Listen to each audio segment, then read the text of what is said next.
ഇന്ന് നമുക്ക് സിമ്പിൾ ആയിട്ടുള്ള ഒരു ഇലൂഷൻ ഡ്രോയിങ് ഒന്ന് ട്രൈ ചെയ്ത് നോക്കിയാലോ. ഫസ്റ്റ് തന്നെ ഒരു റെക്ടാംഗിൾ വരയ്ക്കണം. അതിന്റെ മെഷർമെന്റ്സ് ഒക്കെ ഞാൻ അവിടെ കൊടുത്തിട്ടുണ്ട്. പിന്നെ അതിന്റെ സൈഡ്സിലൊക്കെ 2 സെന്റിമീറ്റർ വീതം മാർക്ക് ചെയ്യാൻ മറക്കരുത്. നെക്സ്റ്റ് ഒരു കോർണറിൽ ഇതേപോലെ ഒരു ചെറിയ റെക്ടാംഗിൾ വരയ്ക്കുന്നിട്ട് ഇങ്ങനെ ഒരു ലൈൻ വരച്ച് 2 കോർണേഴ്സ് ഒന്ന് ജോയിൻ ചെയ്യുക. ഇനി നമുക്ക് കുറച്ചധികം ലൈൻസ് ഇതേപോലെ വരയ്ക്കാനുണ്ട്. ഞാൻ എക്സ്പ്ലെയിൻ ചെയ്യുന്നില്ല. ഇത് കണ്ടിട്ട് മനസ്സിലാകാത്തവരുണ്ടെങ്കിൽ ഒന്ന് കമന്റ് ചെയ്താൽ മതി.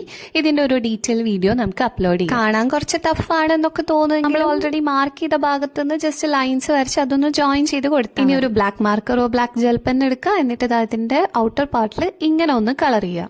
നെക്സ്റ്റ് നമുക്ക് ഇനി ഇതിന്റെ ഓരോ ബ്ലോക്സിലേക്കും ഇടവിട്ടിട്ട് ഇതേപോലെ ഇങ്ങനെ ഒന്ന് കളർ ചെയ്ത് കൊടുക്കുക.